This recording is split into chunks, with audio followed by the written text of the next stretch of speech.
Sore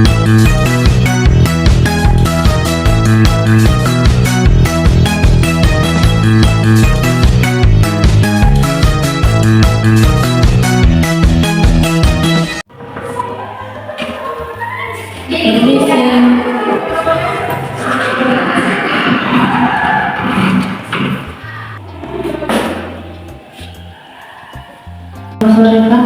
Selamat sore Bu. Bagaimana kabar hari ini Bu? Kabar saya baik, bagaimana dengan kabar Bapak? Saya sehat Bu. Baik Bu, perkenalkan saya Sandi dari izin tugas hari ini. Boleh saya tahu nama Ibu siapa? Perkenalkan Pak, nama saya Melani Sedang Pak. Bagi Ibu, atas nama Ibu lengkapnya. Ada yang bisa saya tahu Ibu? Saya dirujuk oleh dokter ke sini karena gula darah saya akhir-akhir ini meningkat. Baik Ibu, terima kasih sudah datang. Kita akan bersama-sama mencari solusi agar kadar gula darah Ibu dapat lebih terkontrol lagi. Sebelum kita mulai, saya akan melakukan pengkajian terlebih dahulu Ibu. Apakah Ibu sedia? Sudah. Baik, terima kasih Bu. Semua data yang diberikan akan saya jaga kerahasiaannya.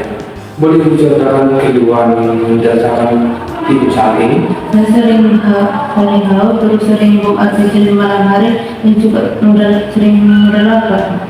Baik Ibu, sejak kapan keluhan tersebut dilakukan? Sudah seminggu yang lalu. Baik, sebelumnya kita melakukan pengukuran atau boleh saya tanya terlebih dahulu berat badan Ibu?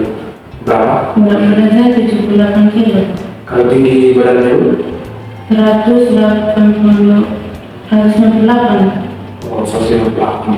Baik, berdasarkan berat badan tinggi badan Ibu, setelah saya melakukan pengukuran atau perhitungan berdasarkan itu, maka IMT indeks atau indeks tubuh Ibu itu 31,2 kg yang dimana itu termasuk kategori obesitas.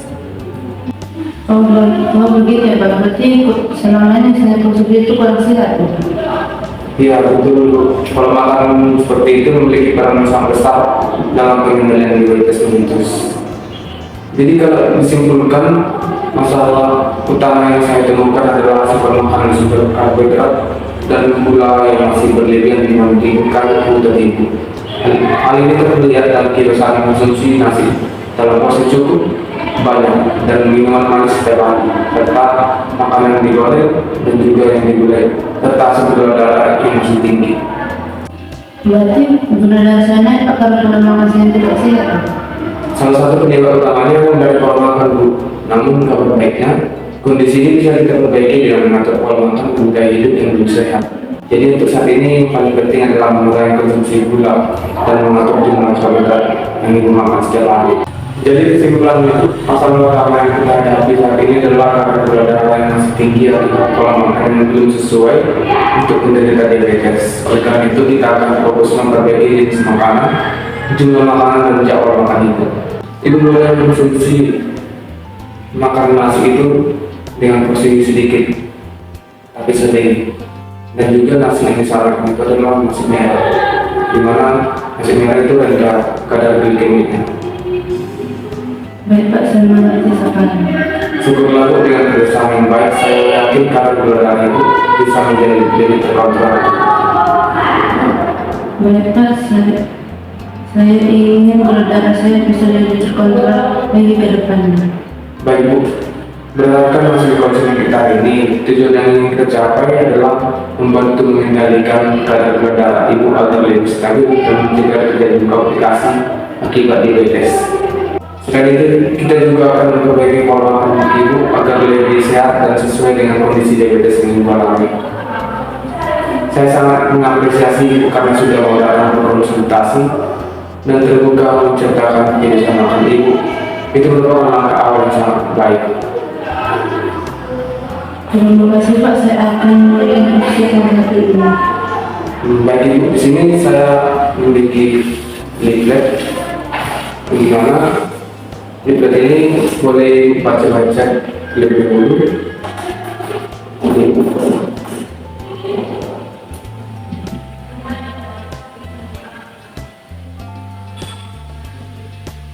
Jadi untuk pemilik itu boleh dimulai dengan porsi yang lebih sehat dan jumlah yang sesuai serta konsumsi makanan yang rendah pada gulanya.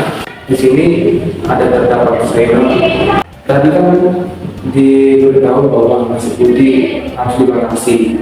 Jadi untuk penderita diabetes, nasi putih dibatasi, di mana untuk nasi putihnya diberikan boleh dimakan dengan porsi sekian, yaitu 100 gram. Jadi sekian, kira-kira seperti ini ukuran nasi yang boleh dikonsumsi untuk membatasi terjadinya lonjakan kadar gula. Dan juga boleh nasi diganti dengan jalan, di mana sama-sama sebagai sumber karbohidrat. Kalau ibu paham mengenai ini? Bagi ibu berdasarkan kondisi ibu, saya menyarankan beberapa hal yang dapat mulai diterapkan di rumah. Pertama, usahakan makan 3 kali sehari dengan jadwal yang teratur, dan jika perlu ditambah 1-2 kali seminggu sehat yang rendah gula dan juga rendah lemak. Bapak, saya biasa akan mengurangi mengkonsumsi makanan manis pada hari ini. Kedua, mulai kurangi minuman manis tadi ya, seperti teh manis itu dan juga kopi manis itu. Bapak, saya akan mengurangi mengkonsumsi. Kalau begitu saya akan mengkonsumsi makanan manis dulu ya. Boleh justru lebih menyenangkan dibandingkan kopi menggunakan gula. Jadi ibu boleh mengkonsumsi kopi atau teh manis, teh. Nah, gulanya boleh tidak digunakan. Kalau boleh, ibu mengganti gulanya menjadi ikan asin. Ketiga, perhatikan porsi nasi. Jika biasanya ada centong ibu sekitar segini, itu centongnya 2 kali segini, boleh dilihat segini. Nah, untuk mengurangi itu boleh mengkonsumsi 1 centong saja, dan juga kalau boleh diperbanyak sayuran. Baik, dari bersama yang telah kita diskusikan, kira-kira perubahan apa yang paling siap ibu lakukan oleh hari ini? Bapak, perubahan yang saya lakukan hari ini itu mengurangi konsumsi makanan manis, dan juga saya akan mulai coba berolahraga seperti lari pagi. Baik Bu, dan juga jangan lupa mengatur porsi itu. Apakah ibu bersedia berkomitmen untuk melakukan perubahan tersebut sampai tujuan berikutnya? Saya bersedia.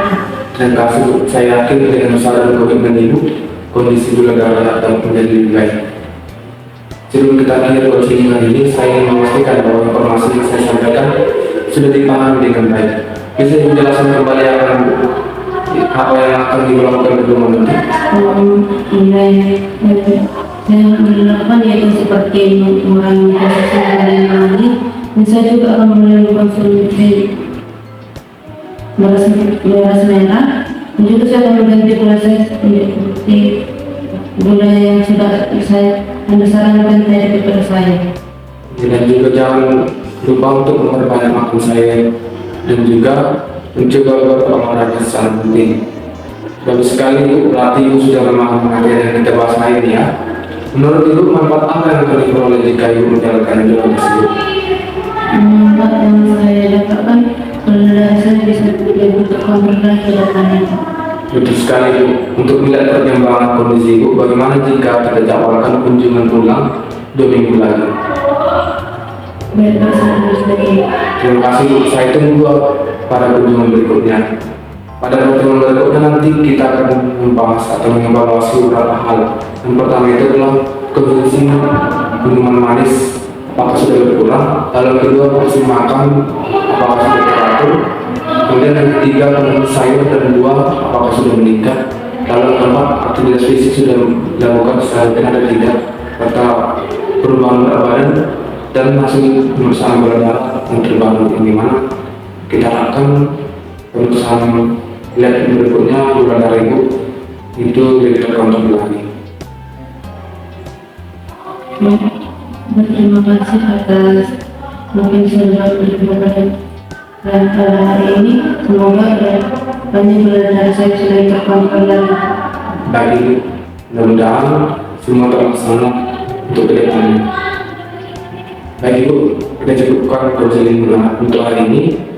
Terima kasih ibu sudah datang ke sini. Terima kasih karena Bapak sudah memberikan untuk banyak pelajaran yang bisa saya terapkan nanti di rumah. Jadi kita sudah pulang dari sini Pak. Baik Ibu, sama-sama. Sampai jumpa minggu berikutnya Ibu. Permisi Pak. Ya, Bu.